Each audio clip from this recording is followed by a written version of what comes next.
Mr. President, ladies and gentlemen, I didn't intend to come here this year. My country is at war, fighting for its life. But after I heard the lies and slanders leveled at my country by many of the speakers at this podium, I decided to come here and set the record straight.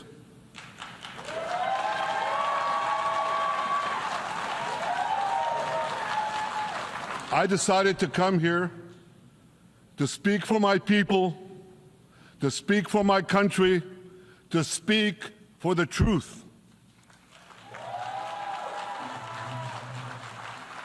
And here's the truth. Israel seeks peace. Israel yearns for peace. Israel has made peace and will make peace again.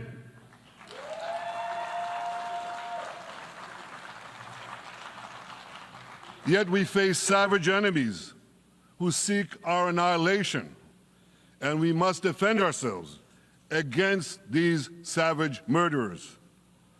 Our enemies seek not only to destroy us, they seek to destroy our common civilization and return all of us to a dark age of tyranny and terror. When I spoke here last year, I said we faced the same timeless choice that Moses put before the people of Israel thousands of years ago. As we were about to enter the Promised Land, Moses told us that our actions will determine whether we bequeath to future generations a blessing or a curse. And that is the choice we face today. The curse of Iran's unremitting aggression, or the blessing of a historic reconciliation between Arab and Jew. In the days that followed that speech, the blessing I spoke of came into sharper focus. A normalization deal between Saudi Arabia and Israel seemed closer than ever. But then came the curse of October 7th. Thousands of Iranian-backed Hamas terrorists from Gaza burst into Israel in pickup trucks, on motorcycles, and they committed unimaginable atrocities. They savagely murdered 1,200 people. They raped and mutilated women. They beheaded men. They burned babies alive. They burnt entire families alive, babies, children, parents, grandparents, in scenes reminiscent of the Nazi Holocaust. Hamas kidnapped 251 people from dozens of different countries, dragging them into the dungeons of Gaza. Israel has brought home 154 of these hostages, including 117 who returned alive. I want to assure you, we will not rest until the remaining hostages are brought home too. And some of their family members are here with us today. I ask you to stand up.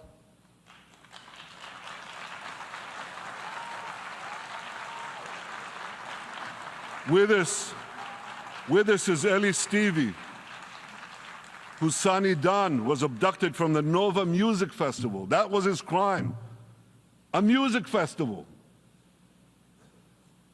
And these murderous monsters took him.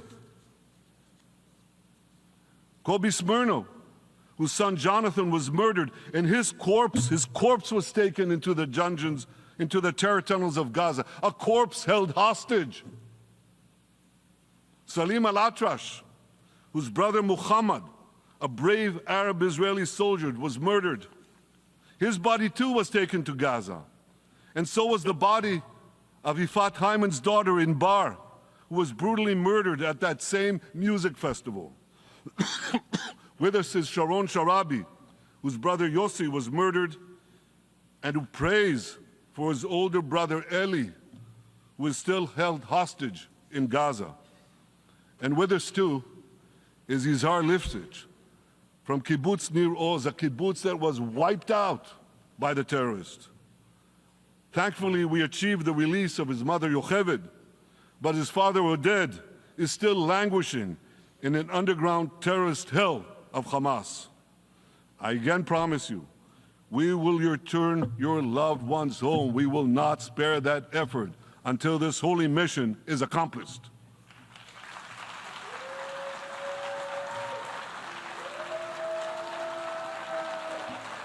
Ladies and gentlemen, the curse of October 7th began when Hamas invaded Israel from Gaza, but it didn't end there. Israel was soon forced to defend itself on 6 more war fronts organized by Iran. On October 8th, Hezbollah attacked us from Lebanon.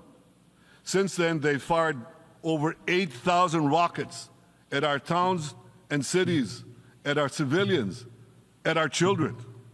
2 weeks later, the Iran-backed Houthis in Yemen launched drones and missiles at Israel, the first of 250 such attacks, including one yesterday aimed at Tel Aviv. Iran's Shiite militias in Syria and Iraq have targeted Israel dozens of times over the past year as well. Fueled by Iran, Palestinian terrorists in Judea and Samaria perpetrated scores of attacks there and throughout Israel. And last April, for the first time ever, Iran directly attacked Israel from its own territory, firing 300 drones, cruise missiles, and ballistic missiles at us. I have a message for the tyrants of Tehran. If you strike us, we will strike you. There is no place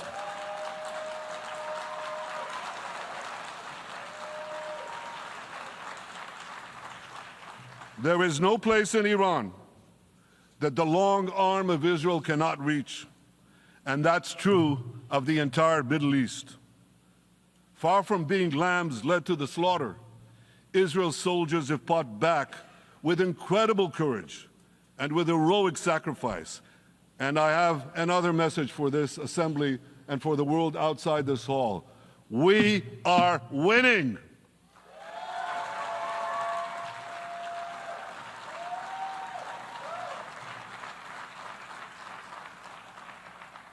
Ladies and gentlemen, as Israel defends itself against Iran in the seven-front war, the line separating the blessing and the curse could not be more clear. This is the map I presented here last year. It's a map of a blessing. It shows Israel and its Arab partners forming a land bridge connecting Asia and Europe between the Indian Ocean and the Mediterranean Sea. Across this bridge, we will lay rail lines, energy pipelines, fiber optic cables, and this will serve the betterment of 2 billion people. Now look at this second map. It's a map. Look at the second map. It's a map of a curse. It's a map of an arc of terror that Iran has created and imposed from the Indian Ocean to the Mediterranean. Iran's malignant arc has shut down international waterways. It cuts off trade. It destroys millions, destroys nations from within, and inflicts misery on millions. On the one hand, a bright blessing, a future of hope. On the other hand, a dark future of despair. And if you think this dark map is only a curse for Israel, if you think that, then you should think again. Because Iran's aggression, if it's not checked, will endanger every single country in the Middle East and many, many countries in the rest of the world. Because Iran seeks to impose its radicalism well beyond the Middle East. That's why it funds terror networks on 5 continents. That's why it builds ballistic missiles for nuclear warheads to threaten the entire world. For too long, the world has appeased Iran. It turns a blind eye to its internal repression. It turns a blind eye to its external aggression. Well, that appeasement must end. And that appeasement must end now.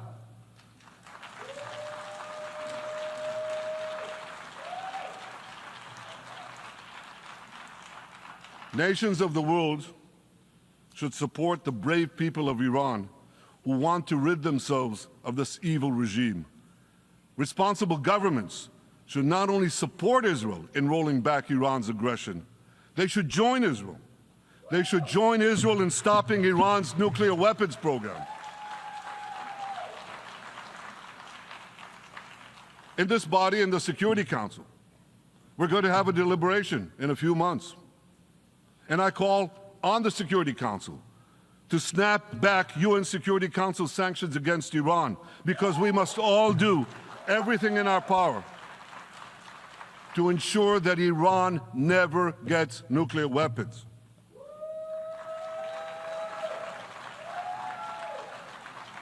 For decades, I've been warning the world against Iran's nuclear program. Our actions delayed this program by perhaps a decade, but we haven't stopped it. We've delayed it, but we haven't stopped it. Iran now seeks to weaponize its nuclear program for the sake of the peace and security of all your countries. For the sake of the peace and security of the entire world, we must not let that happen. And I assure you, Israel will do everything in its power to make sure it doesn't happen.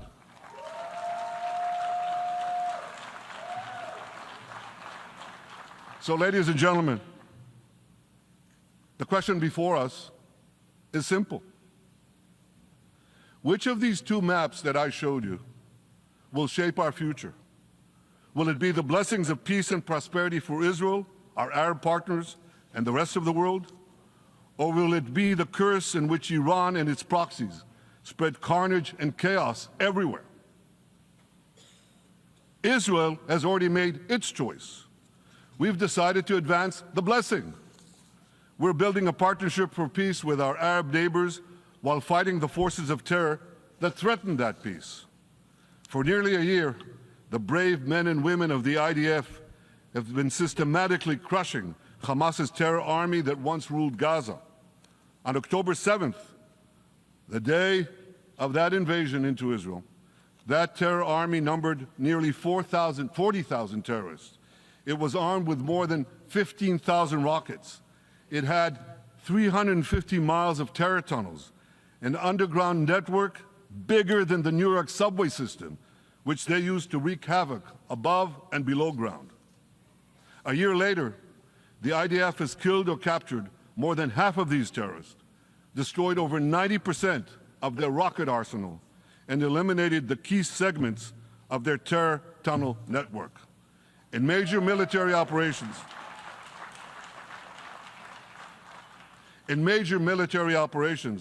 we destroyed nearly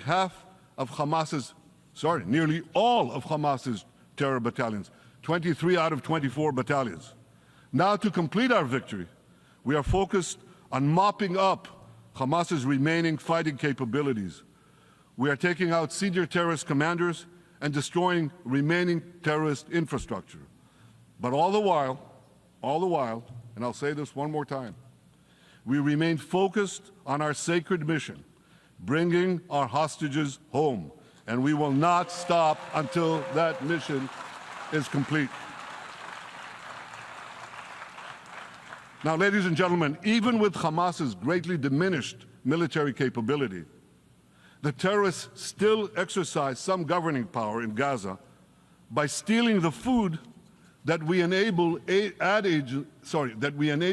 agencies to bring into Gaza. Hamas steals the food, and then they hike the prices.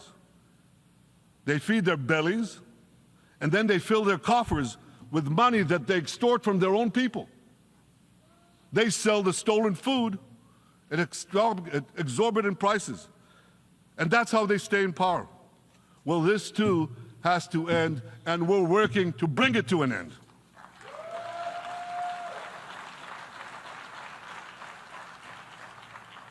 And the reason is simple.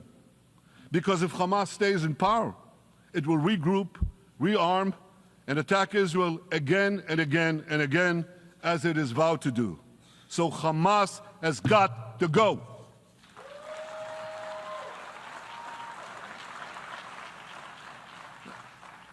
Just imagine For those who say, well, Hamas has to stay, it has to be part of a post-war Gaza, imagine in a post-war situation in World War II, imagine allowing the defeated Nazis in 1945 to rebuild Germany. It's inconceivable. It's ridiculous. It didn't happen then. It's not going to happen now.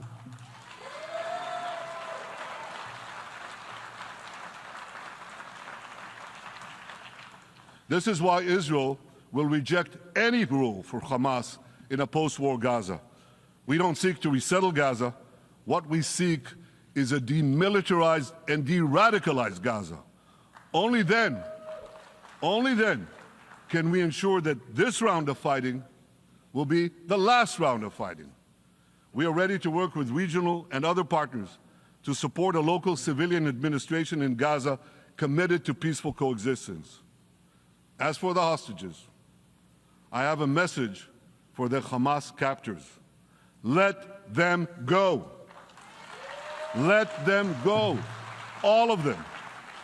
Those alive today must be returned alive, and the remains of those whom you brutally killed must be returned to their families.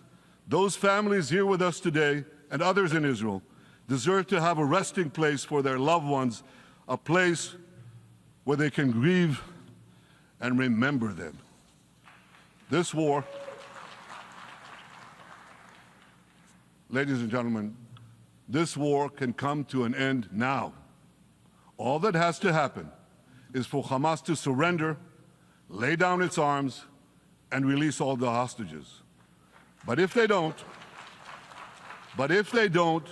we will fight until we achieve victory, total victory. There is no substitute for it.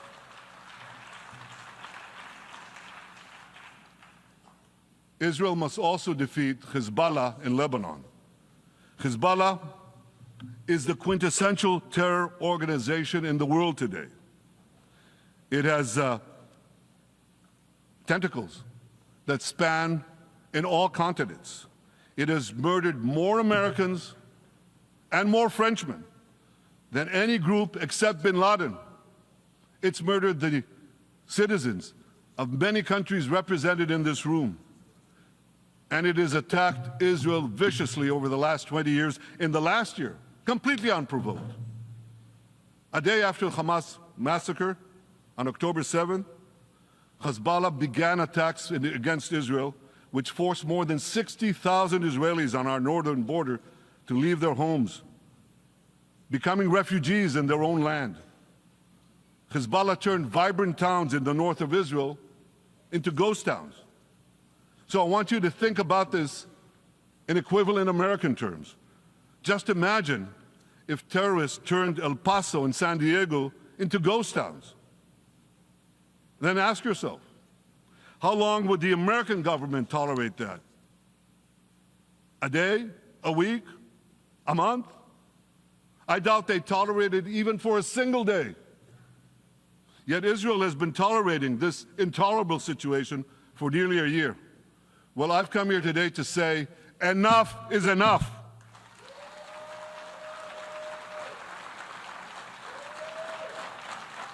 We won't rest until our citizens can return safely to their homes. We will not accept a terror army perched on our northern border, able to perpetrate another October 7th-style massacre. For 18 years, Hezbollah brazenly refused to implement UN Security Council Resolution 1701, which requires it to move its forces away from our borders. Instead, Hezbollah moved right up to our border. They secretly dug terror tunnels to infiltrate our communities and indiscriminately fired thousands of rockets into our towns and villages. They fire these rockets and missiles not from military sites, not from that. They do that too. But they fire those rockets and missiles after they place them in schools, in hospitals, in apartment buildings, and in the private homes of the citizens of Lebanon. They endanger their own people. They put a missile in every kitchen, a rocket in every garage. I said to the people of Lebanon this week, Get out of the death trap that Hezbollah has put you in. Don't let Nasrallah drag Lebanon into the abyss. We're not at war with you. We're at war with Hezbollah, which has hijacked your country and threatens to destroy ours. As long as Hezbollah chooses the path of war, Israel has no choice, and Israel has every right to remove this threat and return our citizens to their homes safely. And that's exactly what we're doing.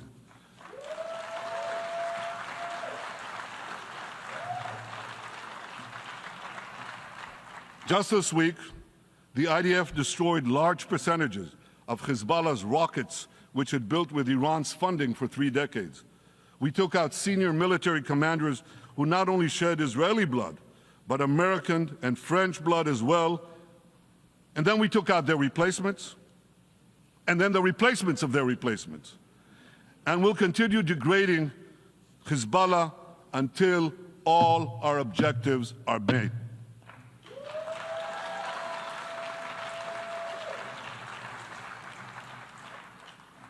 Ladies and gentlemen, we're committed to removing the curse of terrorism that threatens all civilized societies. But to truly realize the blessing of a new Middle East, we must continue the path we paved with the Abraham Accords 4 years ago. Above all, this means achieving a historic peace agreement between Israel and Saudi Arabia.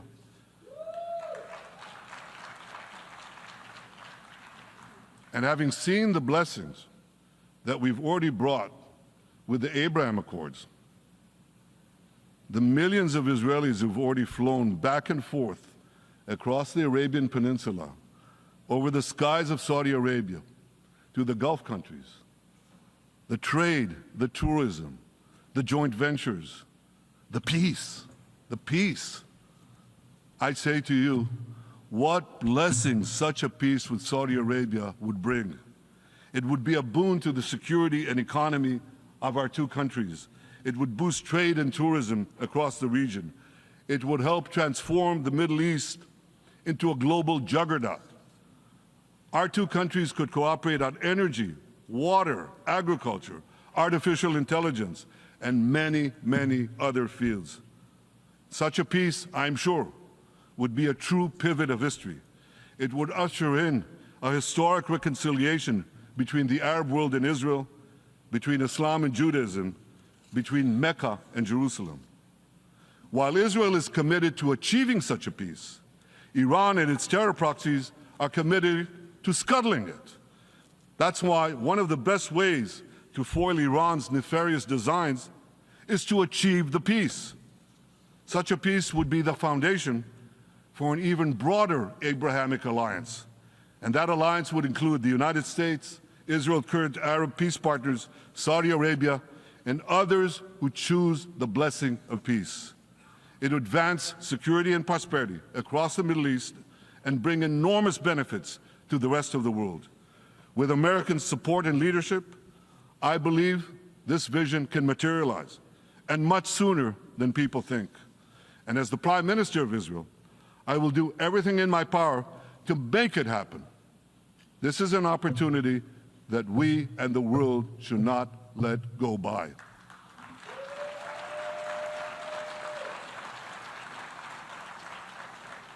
Ladies and gentlemen, Israel has made its choice. We seek to move forward to a bright age of prosperity and peace. Iran and its proxies have also made their choice. They want to move back to a dark age of terror and war. And now I have a question. And I pose that question to you. What choice will you make? Will your nation stand with Israel? Will you stand with democracy and peace? Or will you stand with Iran, a brutal dictatorship that subjugates its own people, exports terrorism across the globe? In this battle between good and evil, there must be no equivocation. When you stand with Israel, you stand for your own values and your own interests. Yes, we're defending ourselves, but we're also defending you against a common enemy that through violence and terror seeks to destroy our way of life. So there should be no confusion about this. But unfortunately, there is a lot of it in many countries and in this very hall, as I've just heard. Good is portrayed as evil, and evil is portrayed as good. We see this moral confusion when Israel is falsely accused of genocide, when we defend ourselves against enemies who try to commit genocide against us. We see this too when Israel is absurdly accused by the ICC prosecutor of deliberately starving Palestinians in Gaza. What an absurdity! We helped bring in 700,000 tons of food into Gaza. That's more than 3,000 calories a day for every man, woman, and child in Gaza. We see this moral confusion when Israel is falsely accused of deliberately targeting civilians. We don't want to see a single person, a single innocent person die. That's always a tragedy. And that's why we do so much to minimize civilian casualties, even as our enemies use civilians as human shields. And no army has done what Israel is doing to minimize civilian casualties. We drop flyers, we send text messages, we make phone calls by the millions to ensure that Palestinian civilians get out of harm's way. We spare no effort in this noble pursuit. We see yet another profound moral confusion when self-described progressives march against the democracy of Israel. Don't they realize they support the Iranian-backed goons in Tehran and in Gaza, the goons who gun down protesters, murder women for not covering their hair, and hang gays in public squares, some progressives? According to the U.S. Director of National Intelligence, Iran funds and fuels many of the protesters against Israel. Who knows, maybe some of the protesters, or even many of the protesters outside this building now. Ladies and gentlemen, King Solomon, who reigned in our eternal capital, Jerusalem, 3,000 years ago, proclaimed something that is familiar to all of you. He said, "There is nothing new under the sun." Well, in an age of space travel, quantum physics, and artificial intelligence, some would argue that's a debatable statement. But one thing is undeniable. There is definitely nothing new at the United Nations.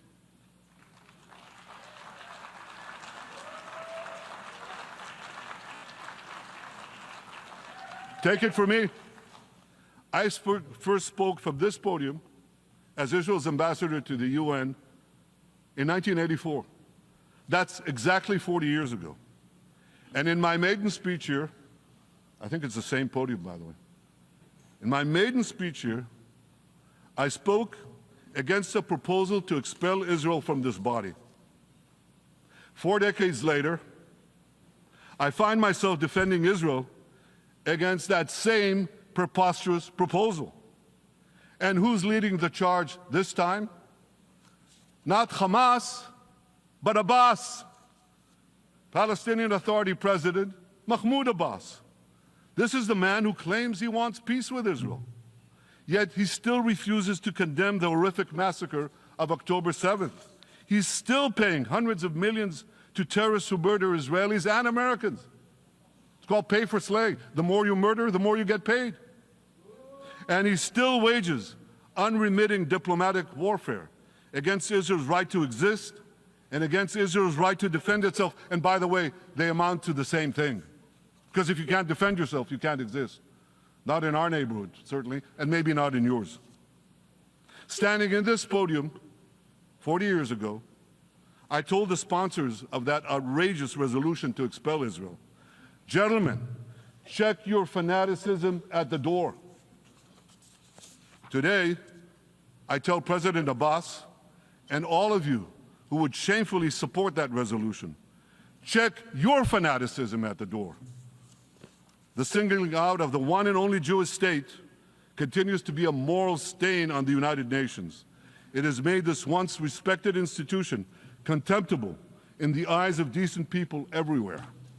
But for the Palestinians, this UN House of Darkness is home court.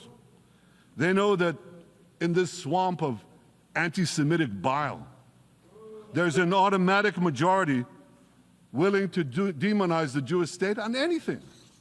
In this anti-Israel, flat earth society, any false charge, any outlandish allegation can muster a majority. In the last decade, there have been more resolutions passed against Israel in this hall at the UN General Assembly than against the entire world combined. Actually, more than twice as many. Since 2014, this body condemned Israel 174 times. It condemned all the other countries in the world 73 times. That's more than 100 extra condemnations for the Jewish state. What hypocrisy, what a double standard, what a joke. So the UN's hostility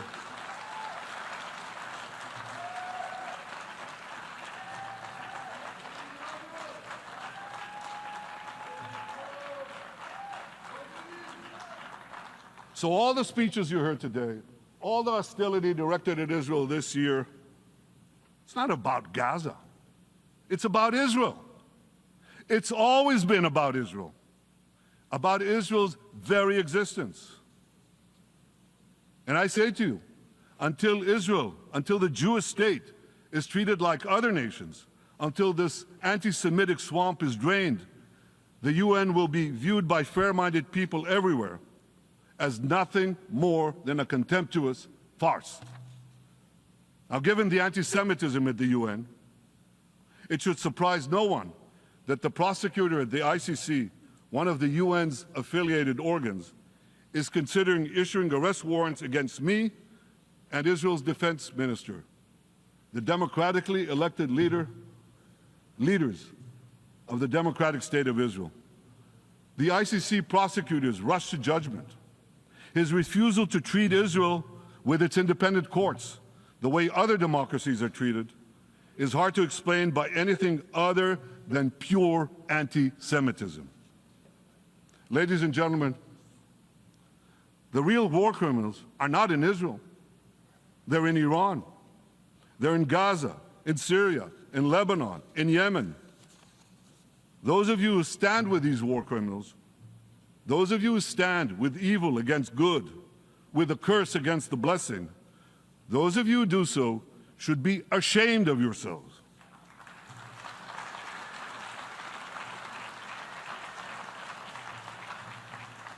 But I have a message for you. Israel will win this battle. We'll win this battle because we don't have a choice. After generations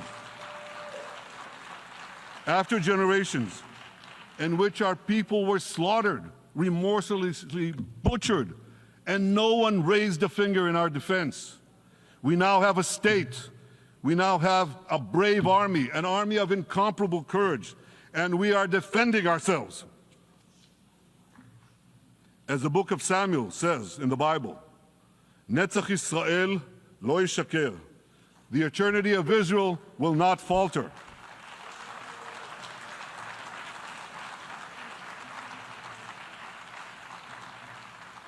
In the Jewish people's epic journey from antiquity, in our odyssey through the tempests and upheavals of modern times, that ancient promise has always been kept, and it will hold true for all time. To borrow a great poet's phrase, Israel will not go gently into that good night. We will never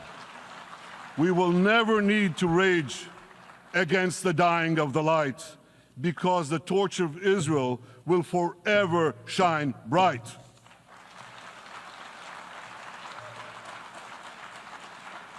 To the people of Israel and to the soldiers of Israel, I say, be strong and of good courage. חזקו ואמצו ואל תיראו מפניהם, כי אדוני אלוהיך הוא ההולך עמך, לא ירפך ולא יעזבך. Am Yisrael Chai, the people of Israel live now, tomorrow, forever. Thank you.